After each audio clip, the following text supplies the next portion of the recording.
How we doing, everybody? Welcome to. We weren't even planning on this. Hassel texted me halfway through the first half, and I feel like he needed to get some things off of his chest. So we had the platform now to do that here. A little instant reaction, and I'm so mad. I'm by the way, real quick. I'm doing this is my first Hawkeye post game from the Jack Trice Stadium press box. I wanted that game to end 5-3 so badly for so many reasons. The amount of jokes that could have been made and just the fun that 5-3 would have been. Did you see the note, Chris? You might not have, because I know you were kind of watching Iowa State at the same time, but the note on the broadcast was the last game to finish 5-3 involved Iowa in 1980 against Arizona. Because of course it did, right? Iowa has that 6-4 win over Penn State 20 years ago. Oh my God. That was one of the worst games I've ever seen in my life.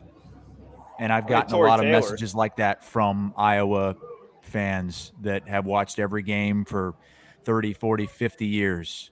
That was, outside of everything the defense did and Torrey Taylor did, that was a pathetic display on offense. Just sickening to watch. I cannot believe that they did not pull Spencer Petras from this game. How do you not? You're just gonna let me go. Yeah. Yeah. How do you? I feel like you're onto something here, so I'm just gonna. Yeah, I'm gonna let you go. Go ahead. So, is Alex Padilla missing a limb that we don't know about? I mean, how do the backup quarterbacks for Iowa now not just boom straight into the portal? I mean, if you're not coming in today in this game, when are you coming in, barring injury? That was one of the worst quarterback games I've ever seen, and one of the worst offensive executions I've ever seen. I think the ground game managed like 1.1 yards a carry, something to that effect. I mean, but what are you going to do? South Dakota State knew all Iowa was going to do is try to run the football because they knew they can't throw the ball downfield. Petras was lucky he only threw one pick. He had a pick. He had a fumble. He missed a bunch of wide open guys, crumbled in the pocket again. The offensive line looks no better. Somehow, after that full off season of talk about how bad Spencer Petras has been and how can you stick with him, this was somehow worse than I think any Iowa fan could have imagined offensively. Petras was 11 for 25 with 109 yards. He averaged 4.4 yards per completion. I would love to see yards per attempt on that because that's got to be a really, really poor number there. He almost looked like he's regressed. Yes. How many Iowa quarterbacks can you say that about? Pretty much every one, right? I mean, very few that have been multi-year starters have not regressed in the Ferentz tenure. And can I make the point, that Petras was never this wasn't like Nate Stanley coming here and throwing 5 touchdowns where we're like, whoa, right, this guy's different. We've never really seen that from Petras. He's never had that moment. You didn't think that there was any more room to go down, right? You didn't think it could get worse, and yet somehow it did against an FCS team. And I talked this week about we both did, about how they're a really good FCS team, ranked number 2, number 3 in the country, have a chance to win an FCS championship. It's still an FCS team, okay? And a team that lost a ton of players throughout the game, including their potential first-round pick tight end in the first quarter. I mean, they were totally depleted, and the Iowa defense just dominated the entire game. Now, I will say, I don't know if you caught this, Chris. It was right before the Iowa State game started. South Dakota State should have had a touchdown. I mean, there was a wide open man down the middle of the field. It would have been an easy touchdown had the pass been decent, and they overshot him, and that was their only chance to score a touchdown in this game. Had they done that, I wonder if things would have been different. I kept thinking the only way maybe we see Ferentz make a change is if they fall behind, because that's usually how it goes. If Iowa's up, if it's still tied, sometimes even if it's still a one-possession game, no change. Once you start falling down a little bit, then all of a sudden a change comes. Then all of a sudden the offense opens up. So this next week is going to be brutal. I mean, I just all the conversation is going to be about the offense and the quarterback and what in the world is going on and how are you going to have a successful season when you look like that against an FCS team. 21 punts total in the game. Your guy, if Iowa goes 10-2 this year, they need to have a statue of Tory Taylor. There's no chance. If Petrus is the quarterback, there's zero chance of a 9 or 10 win season. Zero. That is not going to happen. Tory Taylor and the defense, but Tory Taylor put the defense in the position to score more points than your offense today. And he picks up right where he left off. 10 punts, 7 of them inside the 20. He had the 2 touchbacks. The one was just real close. But it was a mistake at the end, a bad punt at the end. But other than that, he was by far the most important player in this game and the reason why Iowa got 4 points out of safeties. Here's my thing when I watch Iowa, and full disclosure, I didn't get to watch it real closely because I've been here. So I'll go back and watch it before we go on the air Monday morning. But when I look at Iowa this year offensively, I don't know where – so Sam Laporta would be their best player, right? He's your guy.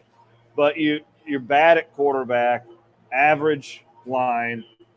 You're bad at the receiver. line did not look any better, Chris. I was really disappointed in the line, and I think a lot of that had to do with the inability to pass the football, so they stacked up on the run. They couldn't run block. But even in situations where Petrus would drop back to pass, it was pretty rare that he saw a clean pocket. I did not think the line was up to snuff at all. It looked just like it did last season. Yeah, I'm just trying to find any positives here where you can go, things change. I'm not trying to be. Arlen Bruce played a pretty good game. He did what he could. Yeah. I think you can plug and play anybody at running back, and if there's good blocking, that running back's going to have a fine day. But Sean Williams averaged 3 yards per carry. And then their schemes are just, nothing changed. Any of that stuff you read in the offseason about, whoever that volunteer quarterback coach from Wisconsin, remember that guy? Heard about that guy? Chris, it was the same stuff that we heard last year. It's the same stuff we heard last year. Oh, Spencer Petras, Ferentz said it's night and day. It's night and day from the year prior, and it was the same damn thing. And I wish it would have been the same damn thing today because it was way worse than the same damn thing. It was a lot damn worse. So you don't think getting some of these receivers back is going to be the cure? No. It doesn't matter who they have at receiver. They could have Jerry Rice and Randy Moss at receiver. It's not going to matter if you don't have the quarterback. If you don't have a competent quarterback who can get them the football. If you don't have a line that can block and give the quarterback some time. And one of the reasons why I think they need to move on, if it's not to one of the younger quarterbacks who's inexperienced like Labus, it's Padilla because he is more mobile. He's not a statue like Petrus. He can move out of a pocket. He doesn't just crumble under pressure. I think that even if Padilla is not a much better passer than Petrus, maybe his ceiling isn't as high as Petrus when he's on. I think that's what this offense could benefit from, is somebody who can move a little bit. It's just the first game, but let me ask you this: what did you? We had Iowa both at 7-5, 8-4, right? 8-4-ish is where I think I had. Does that change for you today? Do you still at 8-4? If you were to tell me right now Petrus is going to be the quarterback the whole season, I'd put that down to 6 wins. If there's an opportunity though, Chris, that there is going to be somebody else at quarterback, I could still see them winning 8 games. Yeah, because their defense is elite.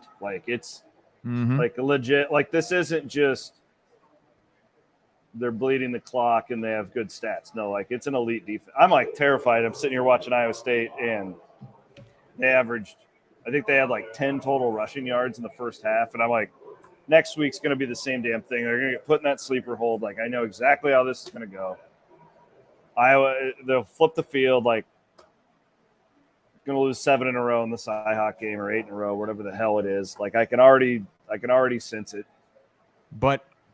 And then you all are going to be marching all over. Well, I will say this, though. We can do a lot of this on Monday. Like, at least Iowa State's got a quarterback a lot now to talk about downfield this week, and there's still more to be done there for you guys to clean things up and maybe put up some more points in the second half and make it look a little better. But that we were talking about the stats for Petrus the last 6 games of last season.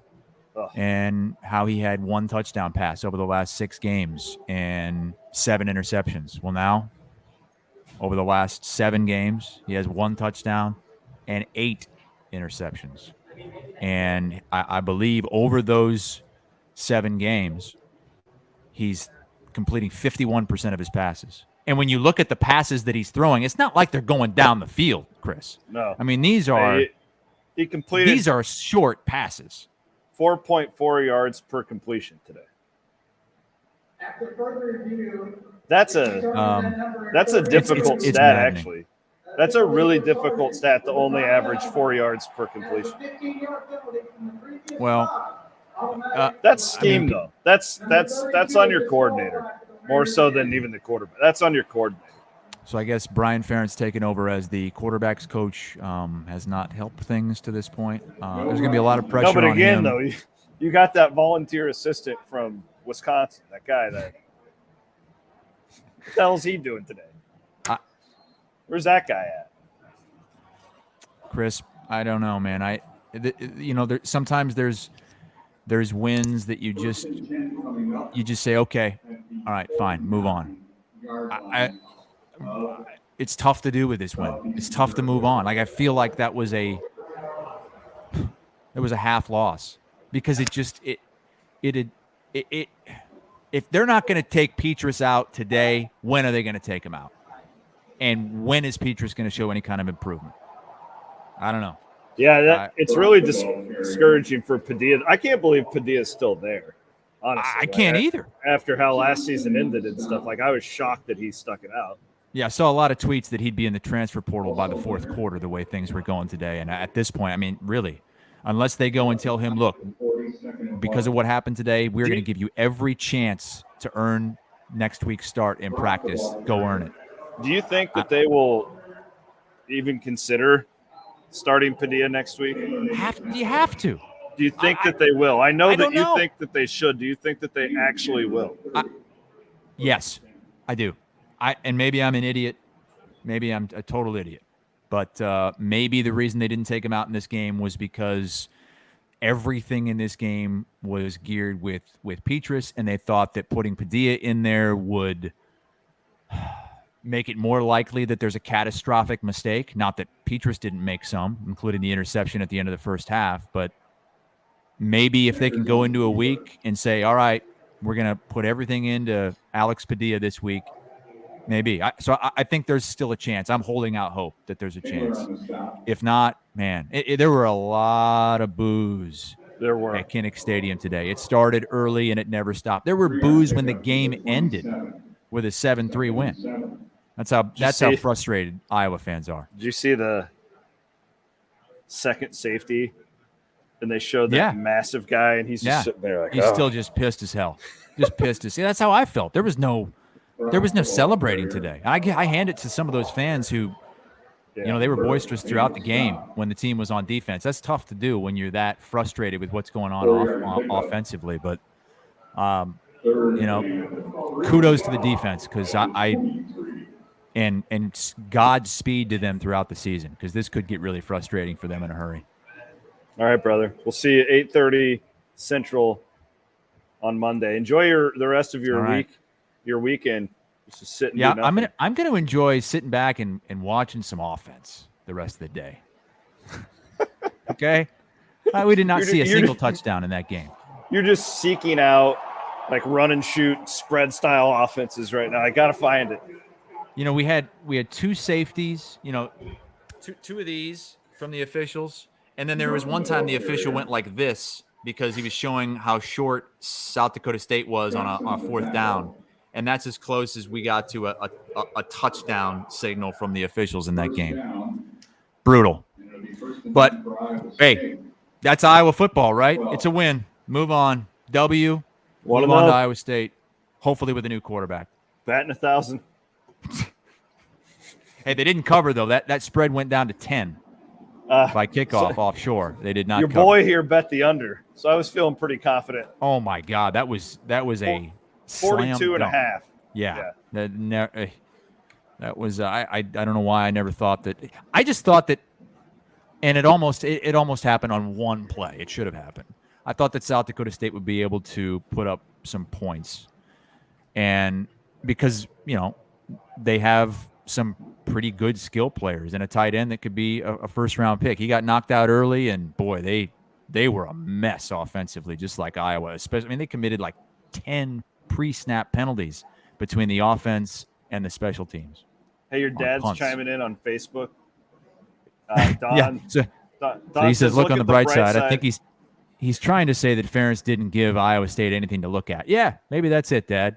Nothing to look at on tape. How do you're gonna lull Iowa State to sleep with that tape? My God. Yeah, but still, I've seen this before where you watch Iowa and it's just like, oh, their scheme sucks, their quarterback sucks. I don't know that they've ever had a worse game than this offensively, though. Yeah, but given the opponent, still next week, Petrus will, 3rd and 15, and he completes a 40-yard pass. We've seen this. I'm not confident. I don't care what. Iowa State could win this game by 50, and I'm not going to be confident. I don't know that either fan base is going to be confident going into next week's game. I don't know. You're probably right, because it's pretty hard for an Iowa State fan to be confident going into that game after the last 2 years with game day and all that, and this, you come in top 10, and it just, I don't know how anybody can be super amped up about that one. But we got all week to talk about it. Yep. All right, man. Looking forward to it. Great rest of your Saturday. Yep. You too, Chris. See ya.